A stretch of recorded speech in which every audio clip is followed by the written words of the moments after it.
رحیمیہ خان ریاض احمد عرف راجو نے 12 سالہ سعدیہ کا جینا محال کر دیا۔ سعدیہ اور اس کے بھائی اپنی بڑی بہن بشیرہ بی بی کے گھر جا کر چھپے۔ بشیرہ بی بی نے بتایا، میرے بچے یتیم بچے گھر کنے بے گھر تھے، بدن کواری دیے در پدر دھکے کھاتی بچے نہ مائے نہ پیوے۔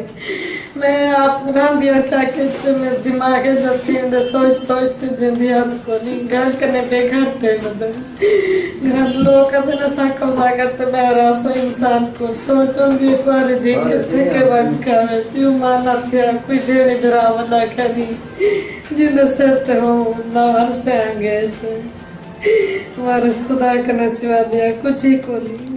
پہلے میرے بھائی کو گرفتار کروایا، پھر چھڑوا کے اپنے پاس نوکری پر رکھ لیا۔ سنوکر کھیلا سی کلب تے راجا نے مینوں اسے چکوا کے تھانے ٹکواتا بی ڈویژن، پھر وہ تو خود ہی چھڑوا کے مینوں کہنا میرے کول آیا ملازمت کر۔ میں اودے کول 2 سال پورے کام کیتا وا۔ اس تو بعد انہیں پھر میری امی ابو فوت ہو گئے، میں اپنی سسٹر نو لے کے ادھر آ گیا تے انہیں پھر کیا 50,000 لے لا تے اپنی سسٹر مینوں دے دے عدالت چل کے اسٹام کر دے مینوں۔ جب ہم نے بات نہیں مانی تو تھانہ بی ڈویژن کے 4 پولیس والے گھر لے آیا اور کہتا رہا ابھی وقت ہے میری بات مان لو نہیں تو پرچے کروا دوں گا۔ بشیرہ بی بی نے بتایا، ہمارے ماں باپ فوت ہو گئے ہیں، گوسے کالونی میں 10 مرلے کا ہمارا وراثتی ہے، ریاض احمد عرف راجو اس پر قبضہ کرنا چاہتا ہے۔ وجہ انات بھی یہی ہے، پولیس کو بھی معلوم ہے۔ بشیرہ بی بی نے ڈی پی او رحیمیہ خان سے اور وزیر اعلیٰ پنجاب سے اپیل کی ہے خدا کے لیے ہماری مدد کی جائے، ہم یتیموں کو انصاف دیا جائے۔ کیمرہ مین ٹیم کے ساتھ عباس رشید، ریاض نیوز، رحیمیہ خان۔